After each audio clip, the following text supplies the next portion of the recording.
Olá, bom dia a todos! Esse nosso momento é intitulado Entendendo a Comunicação Espiritual com o livro dos Médiuns. Esse vídeo vai tratar da parte final do capítulo 17, intitulado Da Formação dos Médiuns. Como era um capítulo um pouco extenso, ele foi dividido em duas partes para que ficasse mais claro para todo mundo.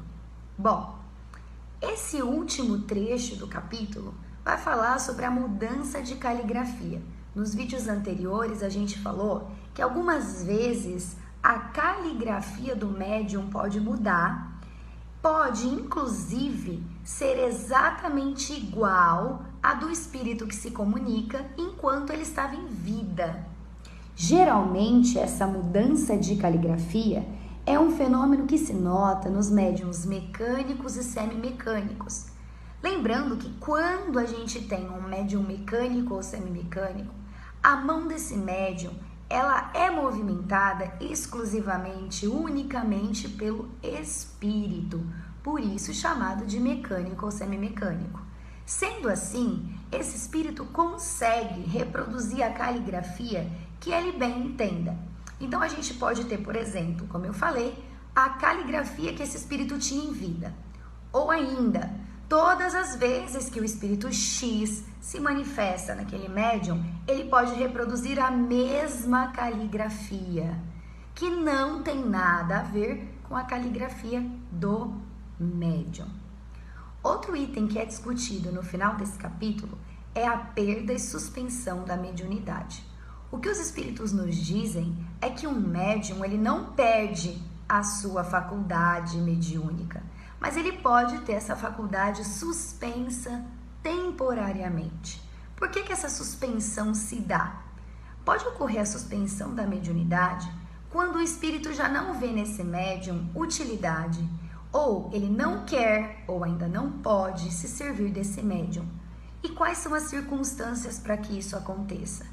Quando um médium faz uso da sua mediunidade para o seu próprio benefício, com presunção, com ambição, esse médium pode ter a faculdade suspensa, justamente para que ele entenda que a mediunidade dele não é dele, é um dom de Deus, que a ele foi concedido e que não deve ser utilizado para o próprio benefício,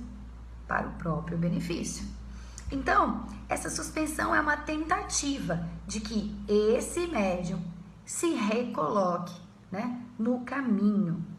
Relembrando, a mediunidade é um dom de Deus. Ela não foi concedida ao homem para que ele se aproveite para próprios benefícios, mas para que ele tenha a sua melhoria espiritual, para que ele leve para os homens a verdade. Mas então é só por isso que acontece a suspensão? Porque o médium está usando de maneira inadequada a faculdade? Não. Algumas vezes o espírito pode observar que aquele médium precisa de um repouso material e por isso eles suspendem temporariamente essa mediunidade para que o corpo físico, a matéria do médium possa se recuperar.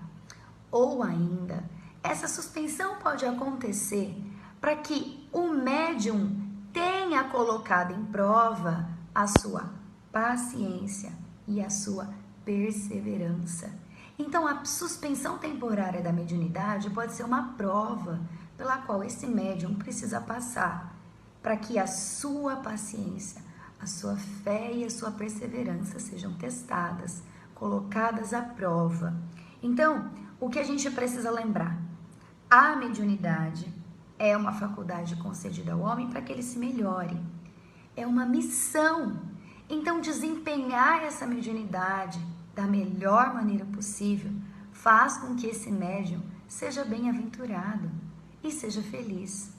Lembrando que se a mediunidade foi suspensa e isso é uma prova pela qual o médium deva passar, como todas as provas, elas podem ser abreviadas, desde que haja resignação e prece.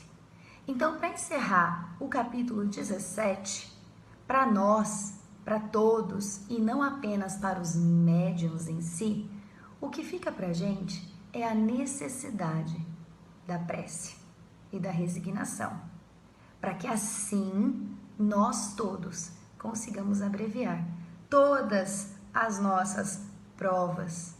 Mas é claro, toda prece e resignação, ela tem que vir do coração. Apenas orar o tempo todo não faz com que os nossos problemas sejam resolvidos, com que as nossas provas sejam abreviadas. Então, como eu digo toda semana, que nessa a gente possa ser um pouquinho melhor do que a gente foi na semana passada. E que a cada dia a gente consiga, todos firmes na prece, nos resignarmos em todos os setores da nossa vida. Uma boa semana a todos. Vejo vocês na semana que vem.